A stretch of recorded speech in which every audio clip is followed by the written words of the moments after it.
She pointed at the door, not literally, but close enough to count. She said the words, picked up her clutch, and walked out into the February dark to go have dinner with a man who had been appearing in her conversations for the better part of a year. And I stood at the stove watching the garlic bread go cold and felt something I hadn't expected. Relief. Not anger, not grief. Relief. The decision I'd been sitting with for weeks had just made itself. If this story speaks to something you've been carrying, hit like, subscribe, and pass it along. It means more than you know. There is a version of what happened that makes me look like the problem. She goes to an industry dinner on a Thursday night, says something sharp on her way out the door, comes home to an empty house and a note on the kitchen table. If you stop there, I'm the man who walked out over one bad sentence. I understand why that version exists, but that version is missing 18 months of context, and context is the whole story. My name is Marcus. She was Claire. We met at a summer cookout through overlapping friend groups, the kind of event where nothing dramatic is supposed to happen and sometimes doesn't. She was funny in the particular way of someone who is also paying close attention. She asked questions that suggested she'd already thought about the answers. She made you feel like the room narrowed down to whoever she was talking to. We dated for 2 years, married when I was 26 and she was 24. Neither of us in a rush, both of us thinking we understood what a solid thing looked like. The first 3 years were good in the way that doesn't make for much of a story. Steady, functional, honest. We rented a house on the north side of Columbus. Claire worked hotel group sales, home most evenings, occasional travel. I ran supply chain coordination for an industrial equipment distributor. I planned routes, managed supplier relationships, solved whatever fire appeared that morning. The work had a logic to it. Problems presented themselves, you diagnosed them, you fixed them. Things added up. The first shift happened about 18 months before any of what I'm going to tell you. Claire's company merged with a larger regional hospitality group, and she came out of the restructuring with a promotion, regional sales rep, Central Ohio Territory, better compensation, expense account, a new professional circle that operated at a different altitude, more client dinners, more industry events, more nights that started at 7 and concluded whenever. She came home from those evenings with an energy she hadn't had in years, lit up in a way that at first I read as a good sign. People need forward motion. I understood that. I wanted that for her. Then a name started appearing in conversation. Derek. He ran event planning for the region, 12 years older than Claire, well-traveled, with the kind of professional credibility that functions as social currency in certain rooms. She mentioned him casually at first. By the time I noticed how often the name was surfacing, every other day, sometimes more, the pattern had been running for months. Regular dinners at home became irregular. A second phone appeared. She said it was standard company issue. Maybe it was, I asked once. Didn't ask again. The last time I made a real attempt at a conversation about where we stood, she called it pressure. She said she was finally building something for herself, and what she needed from me was support, not guilt. Then she walked upstairs. I sat at the kitchen table for 20 minutes in a kitchen that smelled like the dinner I'd cooked for both of us while she'd been at a client event. That was 5 weeks before the Thursday in February. By the time that Thursday came around, the decision was already made. I just hadn't found the door yet. She provided it herself. It was a Thursday evening in late February, the Ohio winter doing what Ohio winter does, not dramatic, just flat and gray and permanent feeling. I was in the kitchen making pasta. Jarred sauce because I hadn't planned ahead, garlic bread because the loaf was going stale. Old habit, cooking enough for 2 people even though that habit had been losing its reason for months. Claire came downstairs around 7:30, dressed for a dinner event at an upscale venue in the Short North District. New blazer, new shoes, the earrings she reserved for client evenings. She was reading her phone as she came off the stairs, already somewhere else mentally. I plated the food, slid the garlic bread out of its foil, and without any particular heat in my voice, I asked whether she had a sense of what time she'd be back, given that she had a 7 a.m. call on Fridays. She exhaled. Not the tired kind, the impatient kind, the one that categorizes the question as an inconvenience rather than a conversation. She told me the dinner typically ran late, that Derek needed her there for a venue walkthrough, that this was the nature of her position now, and that she had explained all of this before. I set the wooden spoon down on the counter. Not a performance. Just set it down. You've been doing this every Thursday for the last 6 weeks, I said. I'm not asking about tonight. I'm asking about us. She looked at me with an expression I'd learned over the past year. The one that signals the conversation is already over. Not because she'd considered it and found it empty, but because she'd decided it wasn't worth considering. She picked up her clutch. I'm not getting into this right now, Marcus. If you don't like how my life works, you know where the door is. She checked her phone one more time and walked out. The front door closed. Her car backed down the driveway. I stood at the stove. The second plate was on the counter. The garlic bread was still in its foil. The faucet I'd forgotten to turn off was running quietly in the sink. What I felt wasn't anger. It was more like the particular quiet that follows the last uncertain thing being resolved. The door was where she had pointed. That was clear now. The instruction wasn't intended, but I had been waiting, without knowing I was waiting, for something that clear. I turned off the stove, went upstairs, and sat on the edge of the bed for about 4 minutes. Not deciding. I'd decided weeks ago, in the slow, quiet way that real decisions sometimes get made before you're ready to name them. This was just the confirmation. Then I picked up my phone. First call was to my brother Nathan. He's 36, runs a contracting business, drives a truck the way a contractor drives a truck, without apology. Hey, I said, I need the truck tonight and I need you. A pause, then, on my way. That's Nathan.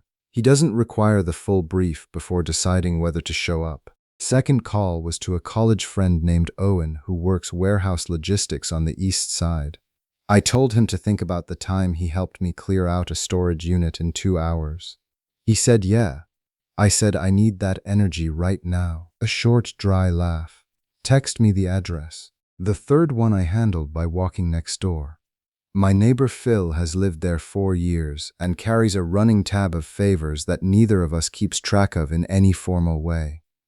He opened his door in a flannel shirt, coffee mug in hand. I said 3 words. I'm leaving tonight. He looked at me for 1 beat. Give me 5 minutes to find my shoes. Nathan arrived at 9:47. Owen at 10:15. Phil was already there. I ran it like a checklist, not written down, but exact. Started in the bedroom. My side of the closet was organized. Claire's never had been. I pulled my clothes in sections, hangers still on, boots, dress shoes from the back corner shelf, personal documents from the fireproof box, birth certificate, passport, social security card, truck title, 3 years of tax returns. The box itself stayed, jointly purchased. Out to the garage for my gear, the things that had been mine before Claire, the pistol case, the range bag, the hearing protection I'd been using for 6 years. I left the power drill we'd bought together, the socket set that came as a wedding gift, my equipment, my call. Everything else was an argument I had no interest in starting. Back inside, laptop, external hard drive, the financial statement folder from the filing cabinet, the framed photograph from Nathan's cabin at a state park. The 3 of us, me and Nathan and my father, all laughing at something none of us can remember now. I left every photograph that included Claire. Every single one. I didn't touch the furniture, the dishes, the television, the coffee maker, the throw blanket she'd picked out, the art on the walls. None of it was a fight worth having. At some point, Owen was carrying a box past Nathan in the narrow hallway and said, almost to himself, "She actually said that. You know where the door is." Nathan said, "Don't." Owen nodded and kept moving. That was the full extent of the editorial commentary for the entire evening. By 12:40 a.m., both trucks were loaded. Before I left, I stood in the doorway of the bedroom for a moment. Bare hangers swaying, empty shelves, the small impression in the carpet where my boots had always stood. Then I closed the door. In the kitchen, I tore a sheet from the notepad we used for grocery lists. I wrote 4 words. You were clear. I took the exit. I folded it once and set it on the table where she always dropped her keys. On top of the note, I placed my house key, the original, identifiable by a small scratch on the bow from a parking lot incident 2 years prior. The copy she'd had made for her sister was on a separate ring. I hung that on the hook inside the mudroom door on my way out. Mi pareja, both keys stayed behind. Final walkthrough, not sentimental, practical. Windows, gas range, back door latch. Lights off in each room as I went, out through the mudroom, across the yard, through the side gate, into the alley. I set an alarm for 7:15 and was asleep before 1:45. What I noticed first when I woke up was the absence of waiting. For the better part of a year, I had been falling asleep to a low-frequency alertness, the kind that belongs to a man listening for something he doesn't want to name. A car in the driveway at 2 a.m. The silence that follows a door opening later than it should. That night, none of it, just sleep. I hadn't understood how much weight that vigilance carried until it was simply gone. I was up before the alarm. Nathan was already in the kitchen making eggs. He handed me a mug without a word and sat down across the table. "Bank first," I said. He nodded. My personal checking account had been at the same branch on East Broad Street since before Claire. I was there at 9:05, opened a new primary account at a different bank 2 blocks away, transferred everything except enough to cover my half of February's rent already paid and a utility bill due in 4 days. Closed the joint savings account. My name was primary on it, which made the closure straightforward. 5 minutes of paperwork. The branch manager kept his eyes on the screen and asked only what the process required. On the way out, I stopped at the credit union across the street and had myself removed as secondary cardholder on the joint credit card. 11 minutes. My attorney's office was on South High Street, 2 floors above a title company. Spare room, framed credentials, a window looking down at the street, and a legal pad already centered on the conference table when I sat down. She was in her late 40s, sharp-eyed, with the methodical efficiency of someone who had absorbed a great many complicated situations and found most of them reducible to manageable components. "Tell me everything," she said, pen ready. 5 years of marriage, no children, the one clean piece of luck in all of this. No jointly owned property. We rented. My truck was titled in my name. Claire's car was hers. No significant shared debt. Finances already separated that morning. "Any documented infidelity?" she asked. Emotional certainty. Physical suspicion. "I don't have documentation and I'm not interested in building a case around it. Ohio is no fault." "I know. With no children and no shared property, we're looking at a relatively contained process." She set her pen down. "Are you expecting her to contest?" "She won't consent right away, but I don't think she has much ground. They rarely think they do until the paperwork shows up." One more note. Then the pen went down for good. "You've made this very manageable. That was the goal." She looked at me for a moment. Not scrutiny exactly, more like the assessment of someone cataloging a useful variable. "Give me 48 hours for the initial draft. Nothing goes directly to her. Everything through my office." A pause. "I'm going to enjoy this file." Not warmly, just accurately. Back at Nathan's kitchen table with a legal pad, I worked through the rest in order. Called the landlord, removing myself from the lease. Liable through July. Noted, moved on. 3 utility accounts, my name off all 3, under 10 minutes each. Post office address updated. Emergency contact at work changed to Nathan. Claire removed as my health insurance beneficiary, my mother listed in her place. Then I checked the phone. She had sent 8 messages while I slept and through the morning. The first came in at 2:14 a.m., confusion. Then anger. Then something that was trying to sound composed but had started losing that effort by mid-morning. By the time she'd reached out to Nathan and found him unresponsive, the register had shifted. The last message, sent at 2:07 in the afternoon. "I said something stupid. I didn't mean it the way it came out, you know that." I scrolled through without stopping, took a screenshot, and forwarded the entire thread to my attorney with one line. For the file, Nathan had left a sandwich on the counter with a note. Leftover turkey, beers in the fridge. I ate standing at the counter, thinking about how the only thing left now was to wait for the consequences to arrive in their predictable order. They arrived exactly on schedule. By Saturday morning, she had called 16 times. She called Nathan's cell. He watched it ring twice and set it face down without answering. When she found Owen's number, Owen texted me. She found me. My reply: don't answer. Saturday afternoon, the calls came through her sister Rachel's phone, and the tone had shifted from asking to informing. You walked out of a marriage because I said one thing when I was stressed. That's not how adults handle problems. Then, everyone is going to see exactly what you did here. Not what we did, what you did. Screenshot, forwarded to my attorney. Sunday, she called my parents' house from her own cell. My mother answered. Claire was crying, not performing, genuinely undone. My mother told her gently that she was sorry, that she cared about her, that she couldn't position herself in the middle of it. Then she hung up and called me. I know, I said, and thanked her for how she'd handled it. A pause on the line. Your father wants to say something. My dad got on. He has a particular quality in his voice when the words are being chosen carefully because there won't be many of them. You doing all right? Yeah, good. He handed the phone back. That was the conversation. It was exactly enough. Monday, she worked through the landlord who left a message with my employer's main line. My supervisor Dale called me directly. Your landlord left a message. Says your wife asked him to pass something along. I told Dale the first had retained legal counsel and that anyone contacting the work line about my personal situation should be directed to my attorney's office. Dale wrote the number down and said, done.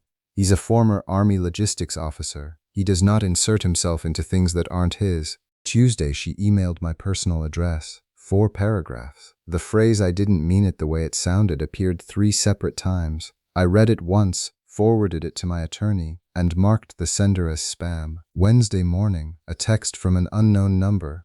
Marcus, this is Claire. My doctor found something concerning during my checkup Monday. I need to talk to you. Please come home. I sat with that for about 30 seconds. Then I took a screenshot and sent it to my attorney. New number. This arrived this morning. My attorney called back within the hour. It's a pressure tactic. A legitimate medical matter with legal relevance to you would come through formal channels or through this office. Document it and move on. I finished the supplier order I'd been reviewing. The lie held exactly 72 hours. Saturday, Claire texted Nathan from her regular number. Tell Marcus the first M fine. I panicked. Tell him I'm sorry for that message. Nathan read it to me over dinner. Forward it to Carol, I said.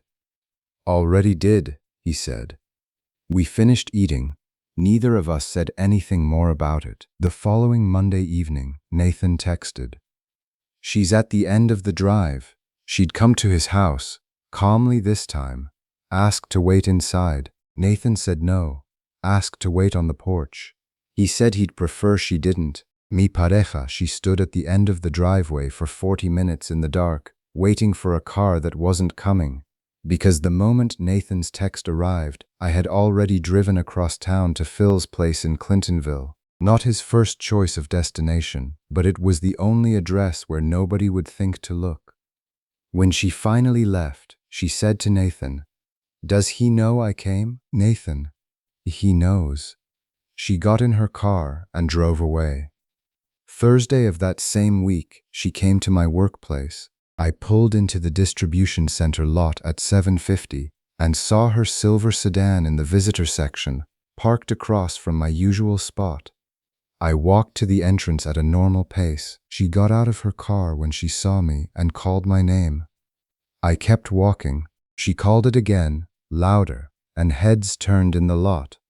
I stopped at the entrance door and turned once. She was about 30 feet away in her work coat. She looked like she hadn't slept properly in a week. "You need to leave," I said, at a volume that reached her without escalating. "I have nothing to say in this parking lot." I went inside. Dale was at the front desk with the shift supervisor. He took one look at my face. "You all right?" I told him she was in the lot. He turned to the shift supervisor and they had a short, wordless exchange. The supervisor went out. Claire was asked to leave the premises. She got in her car and was gone. I was at my desk in 4 minutes and didn't look out the window. At lunch, Dale came by my workstation. That situation got resolved. I told him my attorney was handling the legal side. He nodded. Then, for what it's worth, you're one of the cleanest operators in this building. Whatever's happening outside doesn't show in here. He moved on without making it more than that.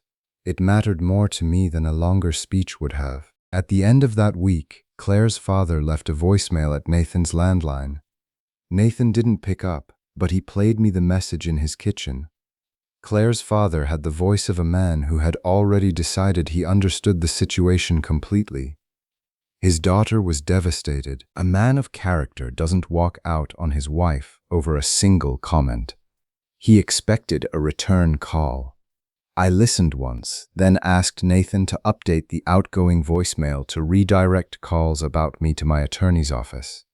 He did it without further comment. Her sister Rachel called Owen's cell the next afternoon. Owen declined and texted me. Rachel called.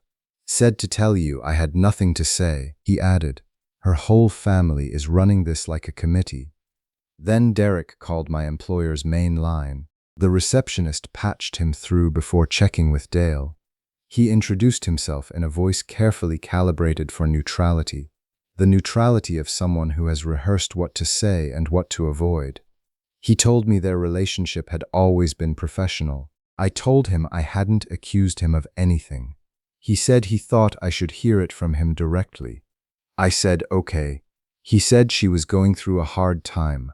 I said I was sure. He said he'd told her he couldn't be involved in the personal dimension of what was happening. I said, smart call. Then, all right. Take care. He hung up. That night I told Owen. He said, he called to make sure you're not filing anything with his name on it.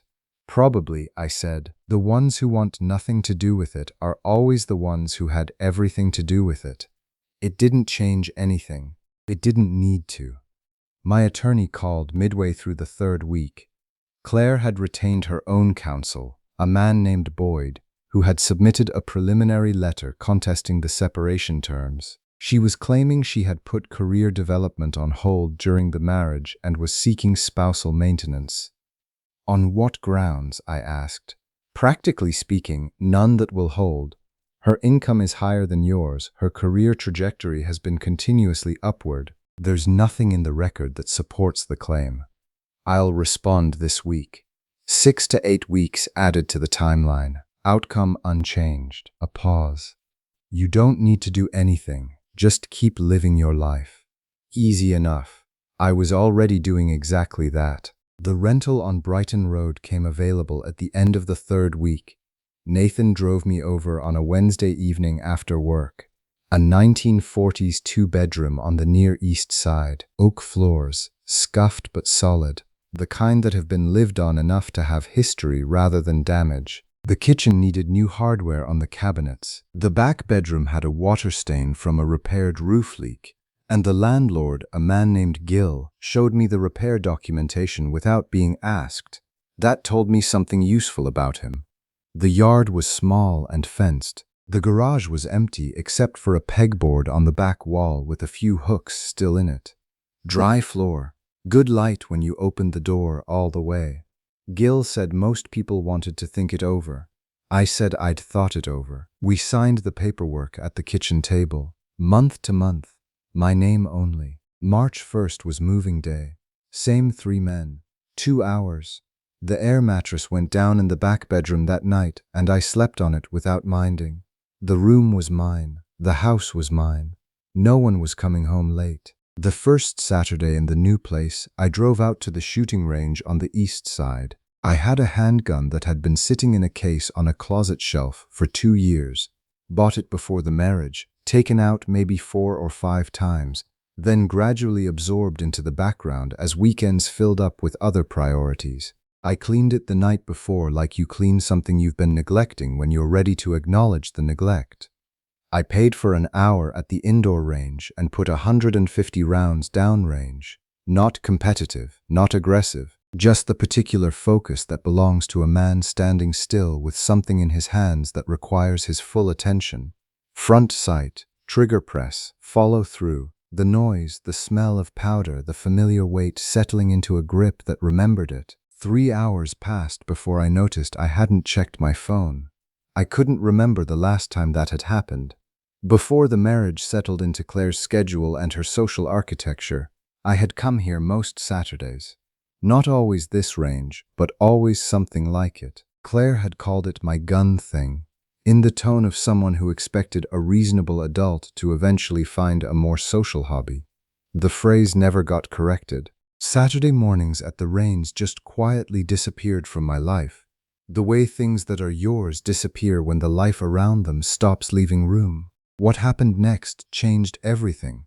Or rather, what happened next was the slow and quiet confirmation that I had not lost anything irreplaceable. My father called on a Saturday morning in the second week of March, his name appearing on my screen while I was driving back from the range. I pulled over in a parking lot off Morse Road to answer. "Come for dinner Sunday," he said. Not a question. I said sure. My mother had the table set the way she always sets it. My sister Karen and her husband Ray were already there. Nobody asked about Claire. My mother asked about the new place. I described the floors, the yard, the empty garage. She asked if I was getting back to the range. I said yes. She said good. Then we talked about Ray's truck and Karen's spring garden and the ongoing mystery of why my father's drill press hadn't been tuned up in 6 months. After dinner, my father and I ended up in the garage, not by arrangement, just by the gravitational pull of a space where two people who communicate mostly through proximity feel comfortable. He stood looking at the drill press, not starting on it, just looking. Then, without turning around, some men spend 10 years trying to fix something the other person broke, and the whole time they're working on it, they're the only ones in the room. He picked up a rag from the workbench and wiped down the press slowly, with the particular steadiness of hands that have spent 4 decades doing work that requires patience. You didn't spend 10 years. A pause that wasn't empty. That says something. Then he went back inside. I stood in the garage for another minute looking at the drill press, and then I followed him. The first full, uninterrupted night of sleep came on a Tuesday in the second week of March. I woke at 6:08, 7 minutes before the alarm, and lay still, registering the absence. The low-frequency alertness that had been running underneath everything for months, simply gone. Outside, the yard was frosted. A neighbor's cat was walking the top of the fence, one deliberate foot at a time. Up, coffee, standing at the window watching the cat finish its crossing. Not happy in any large sense. Just present in a room that was mine, with a day ahead that didn't require managing anyone else's temperature to survive. That was already more than the previous year had offered. The Sunday dinner at my parents' house became a standing thing by the third week of March. Nathan and his wife occasionally, Karen and Ray on their own rotation. The rhythm that had existed before the marriage and had simply been waiting. Claire knew about the Sunday dinners. She'd sat at that table for 5 years. It was the first place she would have thought to look. The doorbell rang at 6:40 p.m. My mother opened the door. Claire was standing on the front step in the cold, not dressed for any particular occasion, coat thrown over work clothes, hair pulled back without care, eyes red, a month of bad nights on her face. Her sister Rachel was 1 step behind her, half a step back. "I'm sorry to come here," Claire said, her voice unsteady. "He won't respond to anything. I just need 5 minutes." My mother glanced past her into the hallway. I was already there, not standing in a doorway, just present in the hall. The bell had rung and I'd stayed where I was. My father came out of the kitchen with a dish towel over his shoulder. He read the situation in one look, then looked at me. I gave him a small nod. "I've got it." He stayed where he was. I walked to the door. Claire looked at me. "Marcus, please." Just that. 2 words, stripped of everything except what they were, not a performance. She was genuinely undone.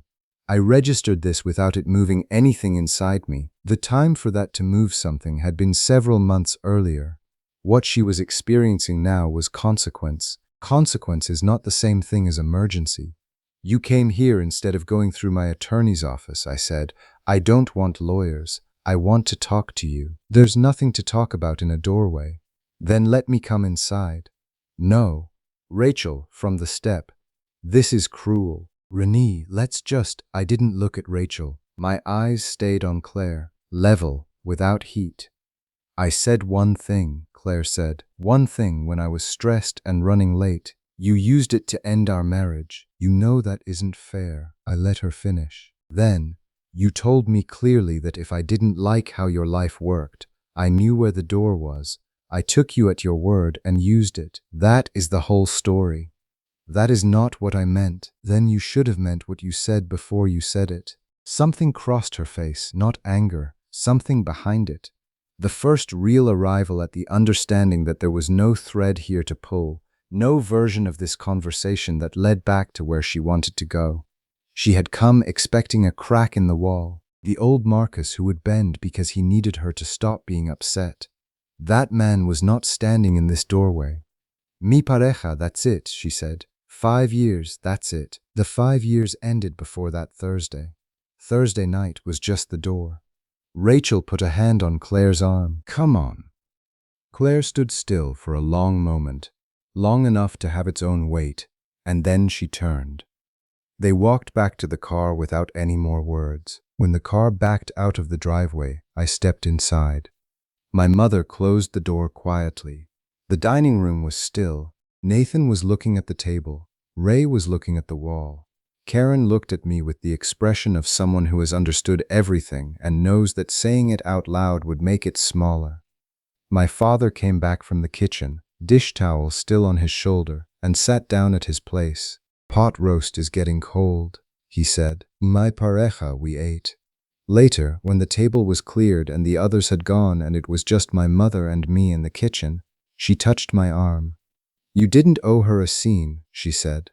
She was right. I hadn't given her one. My attorney called on a Tuesday afternoon in early April while I was reviewing a supplier invoice.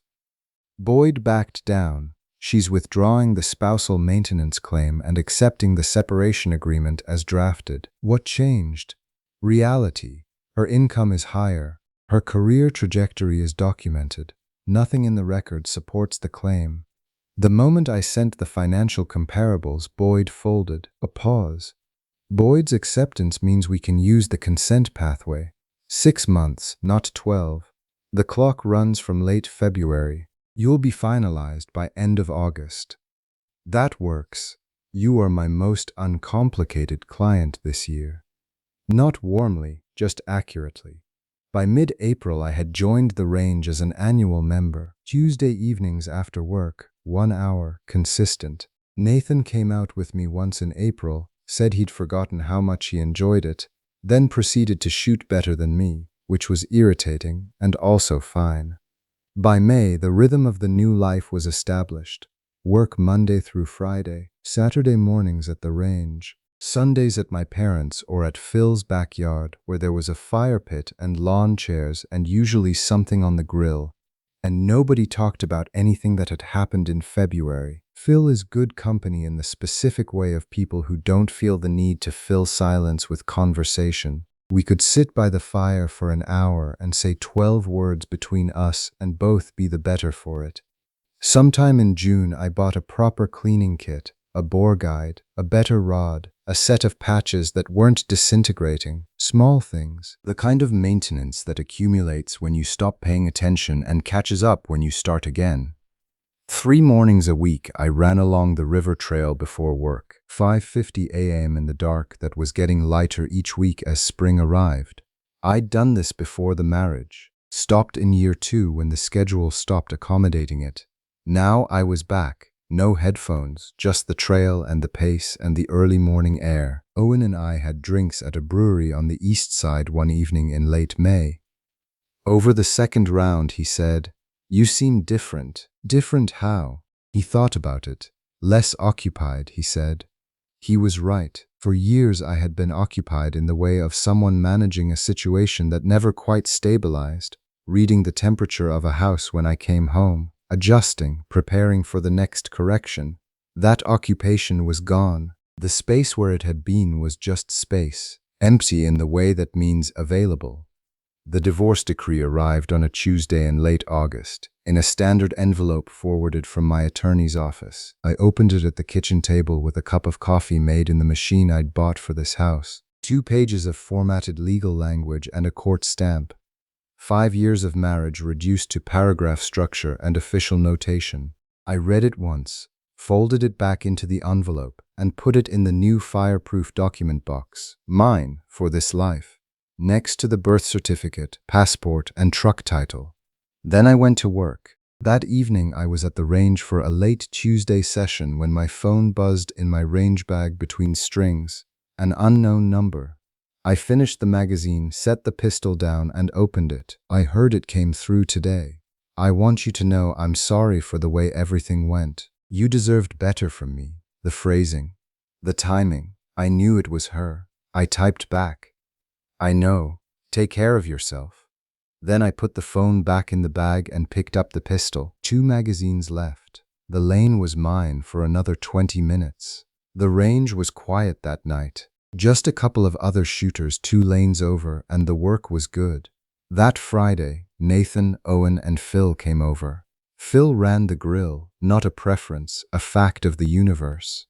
Nathan brought beer. Owen brought nothing and offered to bring something next time, which everyone understood was simply his version of showing up. Nathan had found 2 decent camp chairs at an estate sale the weekend before and dropped them off without announcement, which was his way of doing things.